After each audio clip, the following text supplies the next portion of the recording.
All right, it is 8:30 on the dot, so we're going to kick it off. It is awesome to see everybody. How's everybody doing?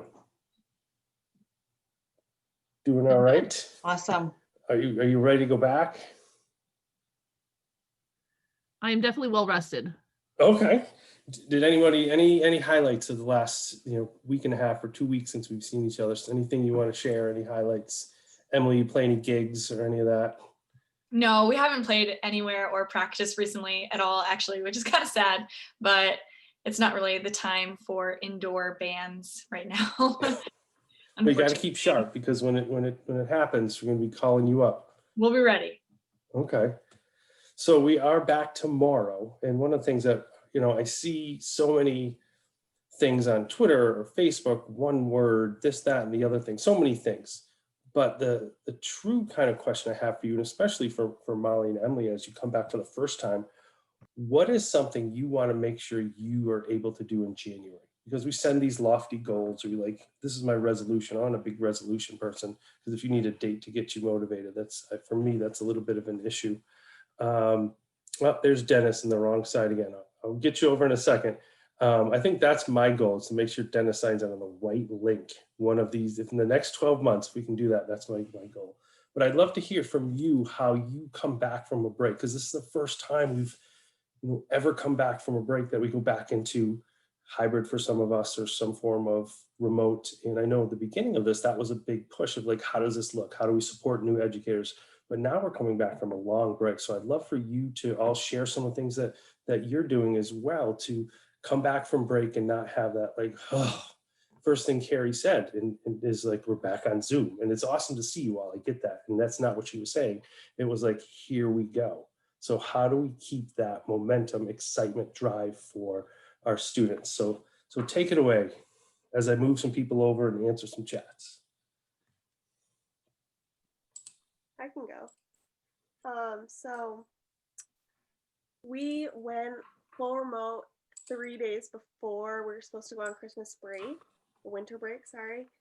And so prior to that, we had been hybrid for a little bit over 2 months. So I think my kids are kind of anxious and also out of touch with our remote expectations and things that we did, because we started the year full remote.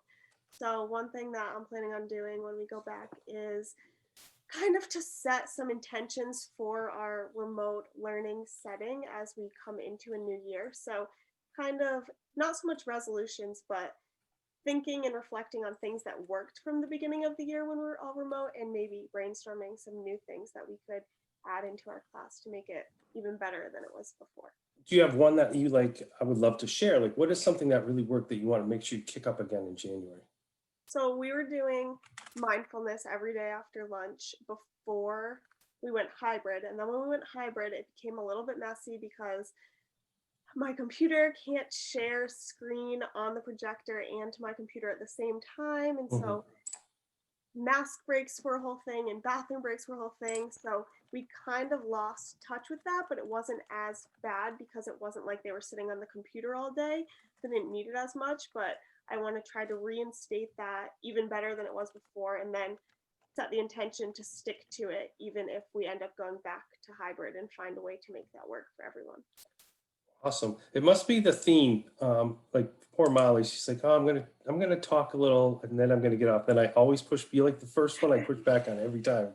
But it's awesome to see you step up each time. So thank you for that. Thank you.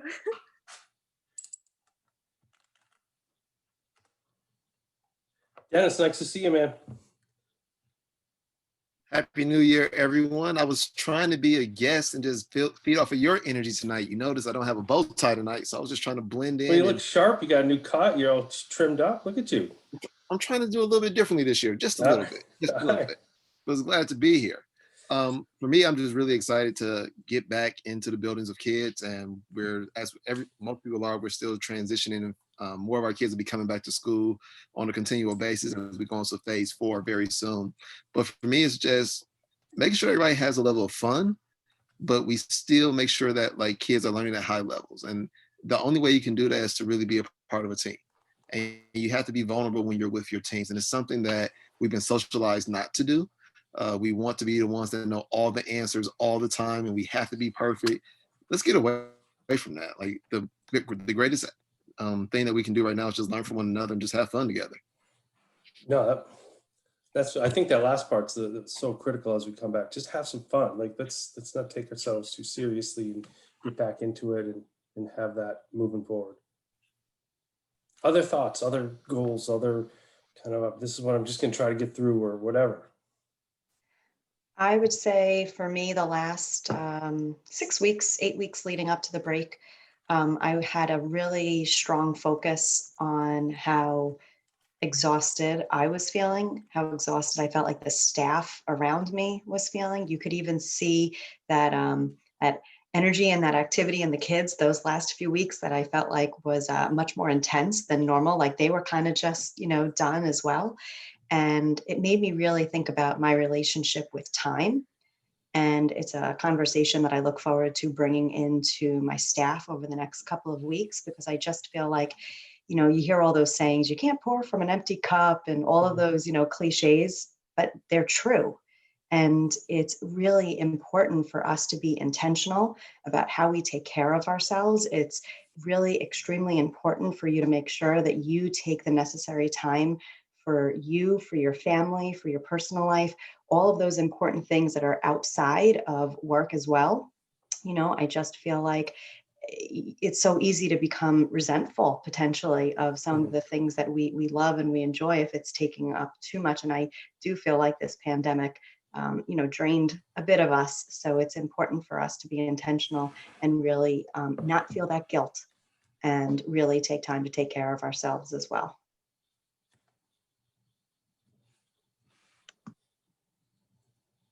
For sure, that is a really, really, really important. And so, Emily, I feel like you have adjusted the most every time we talk to you. You're either in school, out of school. What are you heading back to tomorrow?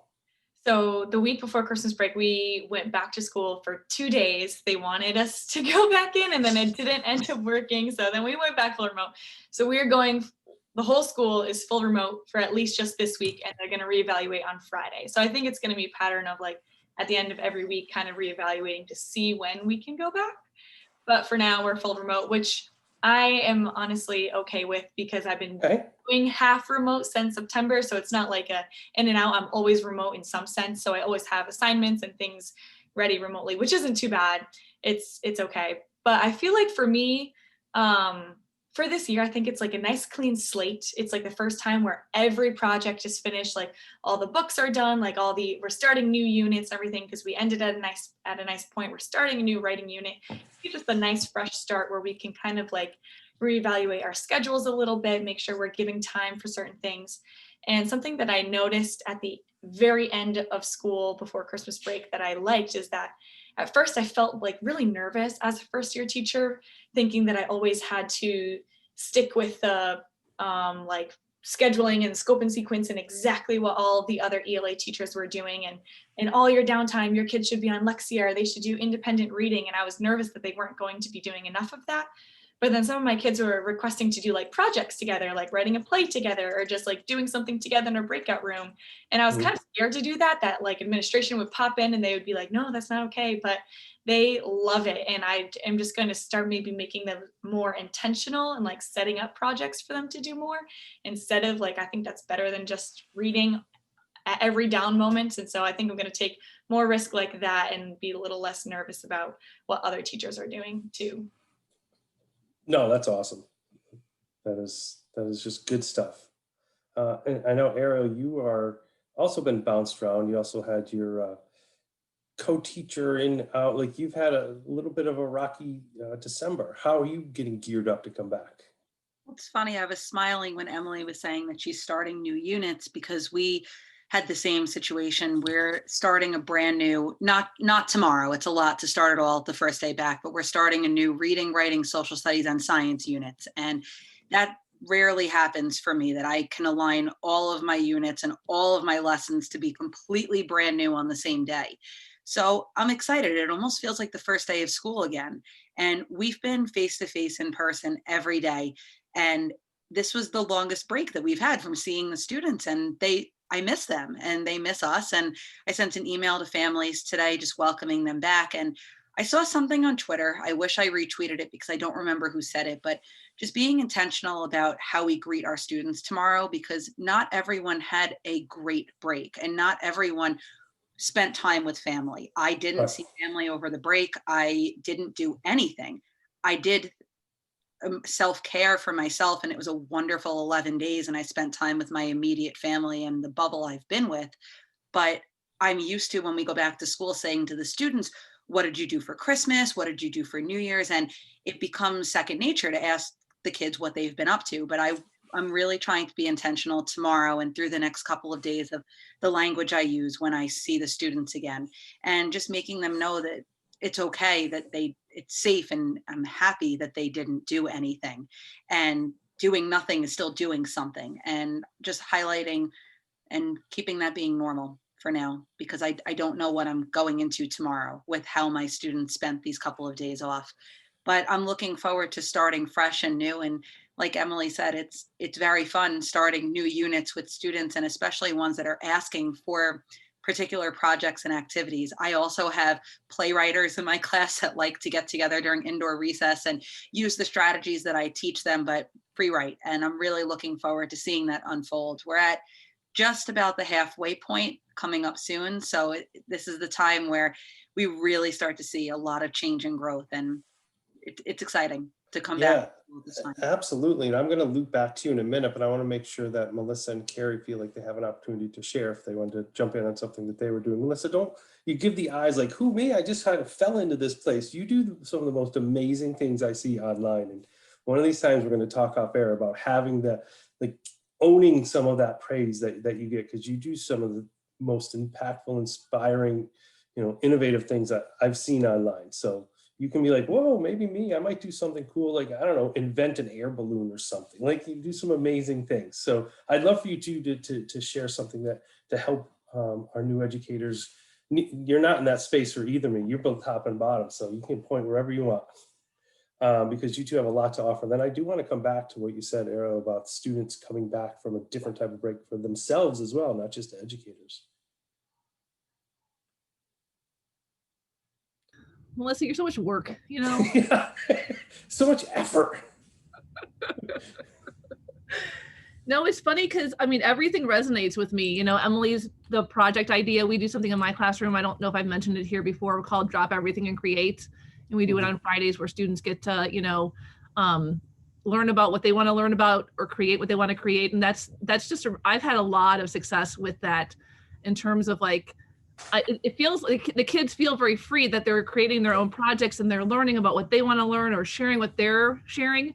But really, it's a really sneaky way for me to apply all the reading and writing that we've been doing all week, because they have to create projects that are shareable after they're done. So that I'm not surprised that your kids love it, because I feel like it's just a great outlet for all of our students, it's funny, going into break, my classroom actually ended up on a really high note, and we had a lot of great moments and memories going out into winter break. And I think it was because we had finally settled into a schedule. Things had been so changing between like remote and hybrid and half days and full days, and schedules were one way for the first 12 weeks of school, and then another whole entire like schedule change for our classrooms the last weeks of school. So we really ended on a high note where we were finally into the flow. Like, the kids that were remote. The kids that were in person were in person. And then if some kids started to flux, it didn't like frazzle us as much as it did at the beginning of the year. And then we did some really fun games there towards the end, towards winter break, that really just reminded me, like Dennis said, just how important it is to remember to bring in these fun moments. I've always been a board game person in my class, but you can't play board games right now.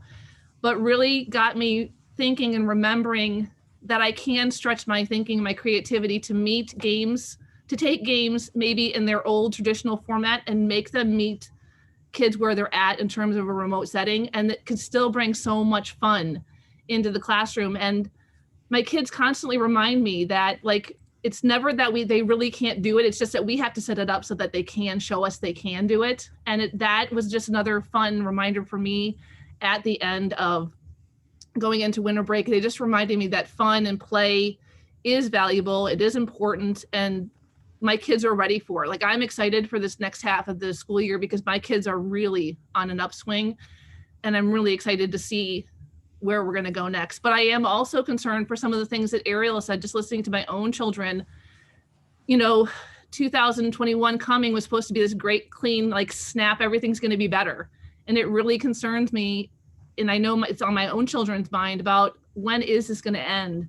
That there seemed like there was an overness going into 2021, but I'm concerned about just how some of our own mental health is going to be, whether it's ours or our students, going into the new year, when things don't change, when the new year felt so refreshing and possibilities. And it's not to be depressing, but because I'm like Ariel, we didn't go very many places at all. I have nothing to offer for my students about fun things that we did. We were really home and hunkered down, and it was relaxing and fun, but it was boring. I mean, really boring sometimes, but I have all those thoughts too that Ariel shared. Yeah,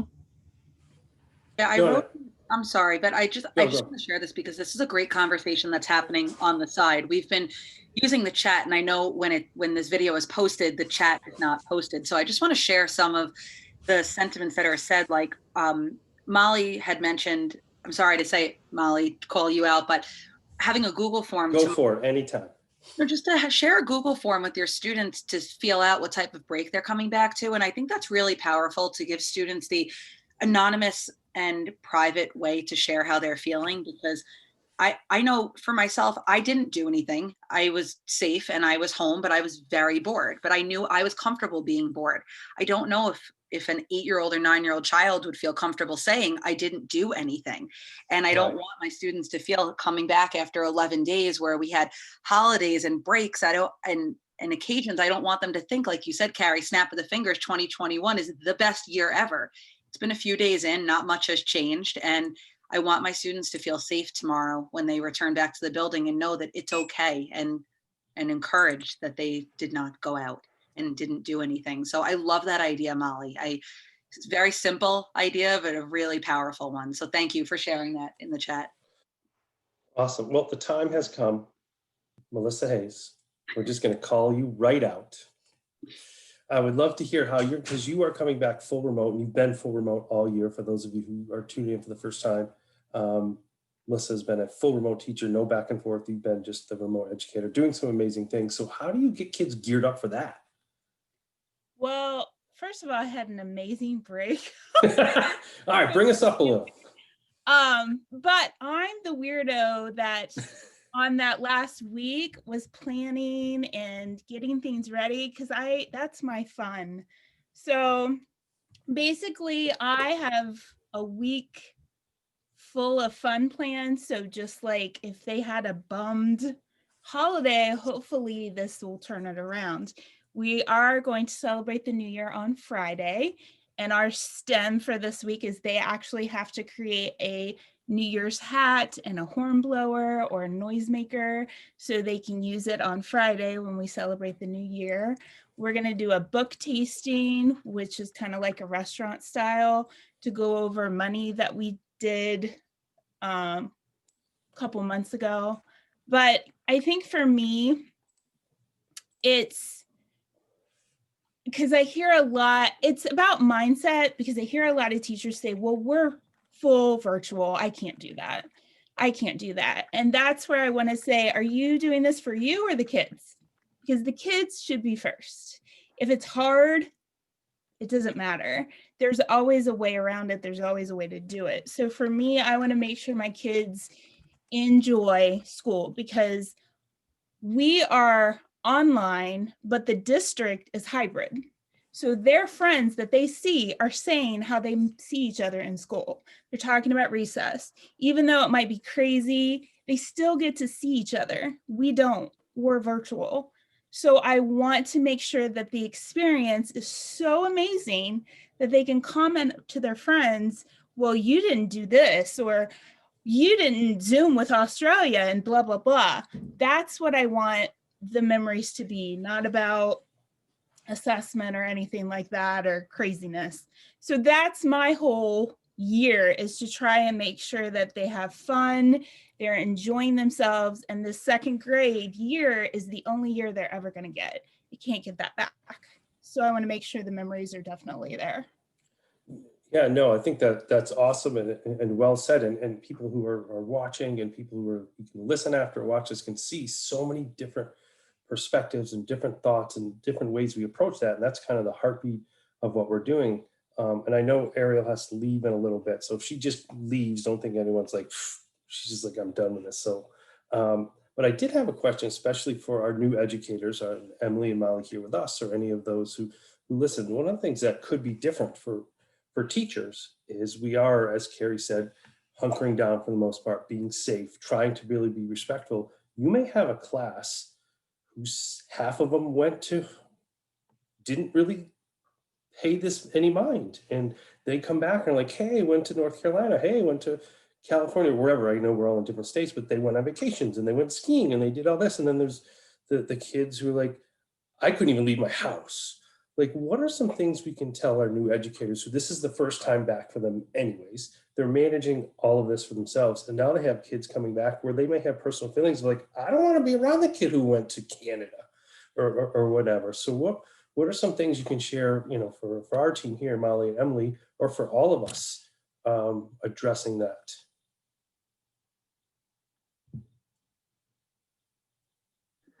Well, I guess my first thinking is, and this makes me think that this feels very pandemic-ish, but sometimes it's not. Sometimes we're going to have kids in our classrooms that are not going to go on vacation, that are not going to go, to Colorado, and they're just going to be home, and their friends are talking about these elaborate trips that they went to. So sometimes I'm really try to make sure I know my students really well when it comes to asking questions. And sometimes there are years where I don't really talk about break too much. I just say, I'm so happy that you're here. Let's talk about the future. And so that's something that I tend to lean towards. It depends on your population of kids. But I think this is just this might be a nice reminder too, that we're always going to have to be aware of this, whether it's COVID or not, right? That we're going to have students that aren't going to be able to go on those wonderful vacations. And sometimes it's just one student. And I've had years where it's just one student. And I just try to check in and keep it more generic than I do like, tell me about the wonderful, trip that you went on to, and then really focus on the future. Like, we're here and I'm so happy that you're here. Now let's talk about the new year. That's sometimes how I'll approach things like vacations and holidays. Yeah, and Dennis just threw something there that was great, that we have to, as educators, watch our mannerisms and our reactions, and like, oh my gosh, you went here, like, wash your hands right away. Like, what cues are we giving off as well? Mm-hmm. Carrie, I like that I really enjoyed what you said, because it's normalizing that this is something that we have to watch regardless if it's a pandemic or not, of our reactions to what students say. And I've been using more generic questions for my students after the weekends, like on Mondays. Instead of saying, how was your weekend? Who did something fun? Sometimes I ask, who ate something great over the weekend? And just like silly questions, did anybody have a fun dessert this weekend? What movies did you watch? And it gets the conversation going more generic. And my morning questions have been really dreamy and funny and science fiction-y, and just not really based on what we're doing now. Like, I saw on Twitter another question one day, if you could swim in any soup, which one would it be? And it was just a silly question that everybody could answer, and it was imaginative. If you can color the sky in any color, what would it be? And instead of my old questions like, what did you do this weekend, or who went on vacation, or who did what? And I've been really, really trying to be intentional of those questions. So thank you for saying that, because I'm going to start off my morning very different. You're welcome. It just reminded me too that sometimes I'll also, when we know our students as well as we do going back into the new year, sometimes I'll center my question to the student that I know that might have had the least amount of experience, and really relate to what I imagine their experience was. Like, oh my gosh, I was really bored, so that the ones that had the really wonderful experiences, they're going to have that, right? But then if I share my experience and connect it to the student that I think might feel more less eager to share. I feel like that gives me a stronger connection to normalize experiences that are not the norm, or that other people might look down on. And sometimes I feel like that can be a great way to normalize things that other kids might not feel as positively about. Does that make sense? Mhm. Totally.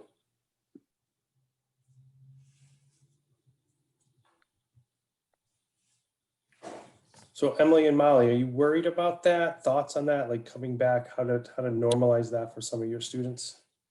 Well, what I'm thinking about as we're talking about this is that it's kind of our job at my school, which it won't be anymore because we're remote, but prior to this, like during Thanksgiving, we kind of had to play detective to figure out when kids did go away because they had to quarantine. And I had multiple students who came in and were like, I was in Florida. And I was like, you need to go see the nurse. And the nurse is like, you need to go home for 2 weeks, like, because they're not allowed to be in school. So that was a reason why I had originally, Ariel, thought about doing the Google form, because I thought to myself, I don't want to ask in front of everyone who went on vacation over Christmas break, but you still want to find out what they did because the kids are supposedly coming back in a week after this week's over. So we still need to figure that out. But I agree with the morning meeting questions. I was actually just planning out my morning slideshow before this, and I was thinking of the questions, and usually we do a national holiday every day, and the question is usually somewhat related around that. And I thought, do I ask what they did over break? And then I was like, you know what? Nope, we're keeping it on the national holiday, and our question will be around National Trivia Day, and that's going to be that. So I'm glad that you said that because that kind of validated what I was thinking in my head. Oh yeah, I've stopped asking too about where kids have gone because I don't want to be the one that has to feel the urge to go to the nurse and say, hey, I think so-and-so went to blah, blah, blah, and they're sitting in my class right now and I'm not sure. That's a tricky thing to get into. Yeah. It is, but I feel like deep down, it's actually a great way to think about just, I don't know, relating to all of our students, the ones that don't get to go on the fancy, trips. I don't know. I think some of this thinking, having to avoid certain questions might be a really positive thing going into looking into breaks in the future, And it's more fun to find out what kind of soup they want to swim in. Yeah, it's true. absolutely. Yes, right. I mean, No, I have students that I've had students that just, I can tell they dread that question. What did you do over break? And they're like, we are poor. We did nothing. I got one gift. You're talking about your Xbox and your ear pods. And I got, a new pair of socks. Like, it's just, so thinking about it differently, I think might be really positive too. No, that makes a lot of sense for sure. It's just another way that inequity comes up in our conversations that with best intentions, we didn't necessarily pay enough attention to it in regards to the level of empathy that we needed to have for other people. Because we all relate back to like when you watch it on television, so this joyous occasion and you're around everybody and it's oh so grand and so great. And like you get with other people like, well, I had a grand time, and you don't really truly understand how other people could potentially feel. And even like the lasting effects that it has on people as they continue to get older. In the chat, a couple of people mentioned how like, I remember when I was younger, I didn't have those experiences. Like I didn't go traveling. I didn't get this for a gift. My parents did the best they could do for me. And the number one thing that my parents did provide for me on a regular basis was love. And that's something that we don't talk about enough when we're talking about what is really given to kids during these holiday seasons. Like what is the real purpose behind it? It's not really the gift. It's being amongst one another. It's sharing laughs. It's creating those memories that stick with you for a lifetime. Because your PlayStation is going to break one day or it's going to become outdated. But the memories that you have with the family and friends that you did, even during this pandemic, like me and my daughters had like a really great time together. We read some books together. We teased each other a little bit. And we made the best out of the situation that we were currently placed in because we didn't do the traditional things that we normally did. But the memories and knowing how much I mean to them and how much they mean to me, that's what I cherish the most at this time. No, that's awesome. It really is. I was going to piggyback on what Dennis said because for me, when we come back tomorrow, it's really going to be to celebrate them and what we've missed about them. So they're going to have to talk about what they missed about each other, not necessarily what we did over break. So I think that helps with the family dynamic and to know that they're loved and what we missed about each of them, because I miss them a ton. I So. love that idea. That's wonderful. For sure. So one question I do want to throw out there too, because we've been talking about us and we've talking about, I think the teachers who are going to have somewhat similar thoughts that we have and similar values and drive, and kids who are coming back. What about the teachers who come back day one and are just like, this sucks, we're back, we're on? How are our new educators going to work with some culture killers, as I call it? Like this, they didn't refresh over break. They didn't feel like they are going to come back, and we've been all positive here and like for the most part saying things we want to do. But how do our new educators navigate that when some people log into Zoom? You're like, back on Zoom, here we go again. This, or if you're back in person, like everybody here has COVID, I don't even want to be here. Like how can we help our educators, again, especially Emily and Molly, but for all educators, navigate that? Because not all of our teachers are coming onto a Zoom at 8:30 to participate, either listening, contributing, sharing, or they check their email when they left the day of, and they're going to check it Monday morning, and they're like, they don't want to be there. I'm sorry to say, I've been a principal for 11 years in the district leadership for now 5. There's some of those, and we have to talk about that. So I'd love for us to share, and I know we have a couple building principals here and some veteran teachers, how we would help our new educators navigate that, or ourselves, because that's going to bring us down too.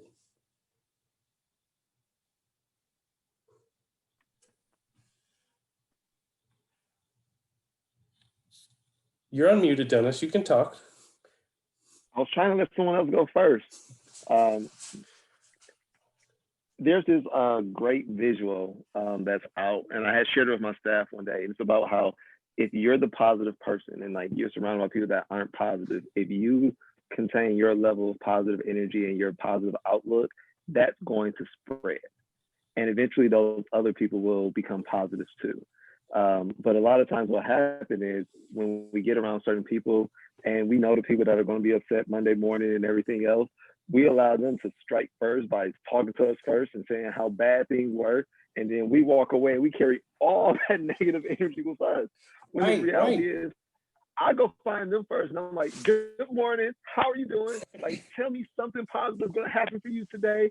Tell me one great reason that you're here, because a smile is so infectious. And in the midst of this pandemic, one of the things that we fail to realize is that beyond like the school changes that are happening, so many people are dealing with things outside of school that in our society, we're not vulnerable enough to share. So like they're carrying additional weight, and we're just getting that picture that Monday morning, but really it was something that happened 2 weeks ago. It's a family member that had COVID. It's I'm struggling financially during this holiday season and I couldn't get my kids something. It's I don't know what my next move is going to be. It's I'm going through a divorce. It's so much that like overwhelms us, but try to be positive and try to like, sometimes you have to tell people the positive things that they're doing and the positive things that are going to happen in their day, so that they can learn how to share that with you later. And you say, okay, I'm gonna come back and check in on you. You tell me what happened for you later, so we can start growing up their ability to deflect the negativity that's gonna come their way. Because it can be very consuming. For sure, and that's well said. Almost maybe a challenge to all of us to be proactive in that as well. I love that idea and that concept of growing the positivity. I'm not sure who in here knows Dr. Jeff Prickett. I'm a huge fan, good friend. He shared a really simple Google form with me a few months ago, and it's something that I've been using on a regular basis. I don't want to discount the emotions and some of the things that some individuals are working through. So the Google form gives a space for them to share out, because of course, as their leader, I want to be able to know, wow, is there anything that I can do to help, right? To remove any blockers. But then I also make it a point to shift to the positives. And at the end of the week, I take the information from that document and I share it out in an email and, oh, Carrie was shouted out, thanks for doing this. And Melissa was shouted out, thanks for doing that. And really just, taking that positivity and giving it back to them, and how great that feels when one of their colleagues, it's not coming from me, they know where I'm getting it from. I let them know, like, oh, hey, Emily, you got a shout out for doing this week. So I think that, Dennis, you make a really good point, growing that positivity. And that's definitely been a focus of mine in the culture this year. Can I piggyback off of that? We do something very similar, but the other thing that I'm really going to challenge myself to do more, and I got it from Jay Pozick, was to make sure that I'm writing like intentional notes to different members of our team. Before break, we didn't get to everybody in our school, but there have been some educators that have been really going like above and beyond during the midst of this pandemic. Like, and I don't mean individually, I mean like they're rallying the troops around them, they're getting their team focused. Like, this is the direction that we're going to get through this together. And myself, Jason, and our other assistant principal, Sarah, we invited them to like a Google Meet meeting or a Zoom meeting, and we didn't tell them what it was for, so there's an anxiety that went with it. And one of the things we just said to them when they came on was, we just want to say thank you.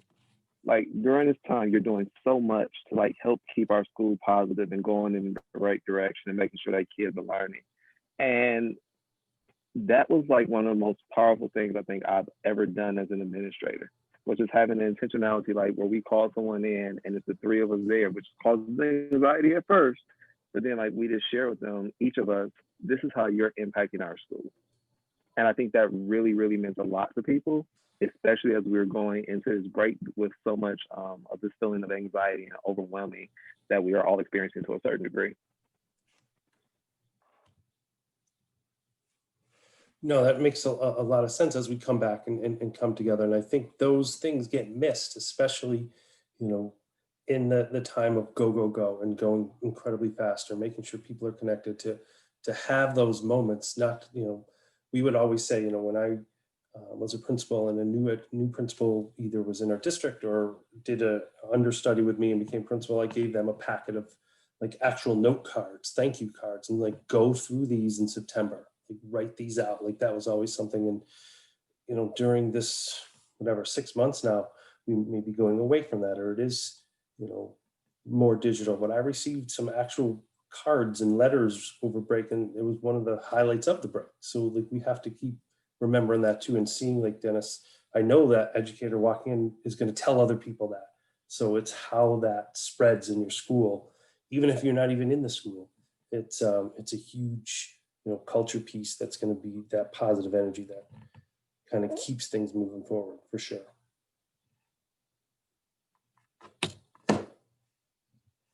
So one of the things that I wanted to make sure for tonight, and we're approaching 40 minutes already, time flies when we're having this great conversation. I don't want to keep people past 45 minutes, especially today. Sometimes we'll go and get it and we let it go, but I know it's the first day when a lot of us have to get back, and we've had some of our largest people joining tonight, the most people watching in a long time. So I want to make sure to respect their time as well. But before we jump off, I just wanted to ask Molly and Emily, how you feeling? You guys all set? You ready to go tomorrow? How you feeling starting this new year? I want to end with you two, just seeing how you're doing and seeing if you're, what you're thinking about entering tomorrow. Well, I am definitely excited, and I feel like as much as Sunday nights you just want to relax, like I come here and I get so many ideas, and I always like write things on sticky notes. Sometimes sitting here, I'm so quiet. I'm like, I feel like I should be participating, but I'm just listening to all these great ideas. And I want to make a whole new list of greater questions. And like Dennis was just saying, having forms, I think he was mentioning forms for his colleagues, like maybe that could be for the students too. They could give like shout out forms too. And I'm just thinking of all these things, and it's making me excited to go back even more than I was before, but I'm definitely ready. Awesome. Yeah, I'm excited to see my students.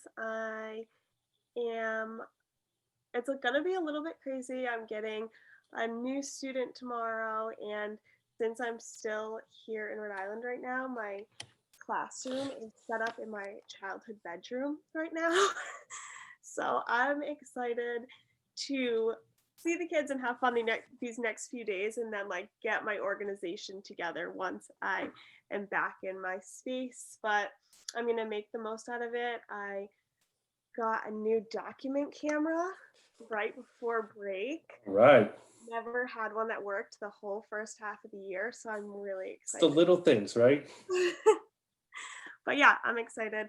I'm ready. We did not end on clear units, so we're pretty much picking up where we left off. But tomorrow will be a nice ease-in day, and then I think we'll get right back into the routine of things. Awesome. Well, I hope you two have a wonderful start, and obviously all of you as well, but two of you have your first time back from winter break is in a non-traditional way. And then thank you all of you for jumping on and sharing your ideas and sharing your positivity, and for the people who were able to jump on and participate in the chat. And it was an awesome 45 minutes, and we look forward to jumping back again next week. And I just hope everyone has a positive start to the week, and be the one who gets in there and spreads that positivity, and take that from Dennis, as we shared today.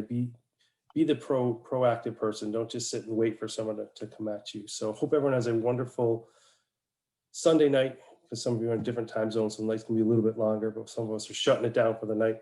And have a great start to the week as well. Yes, make tomorrow magical, everybody, and have a great week.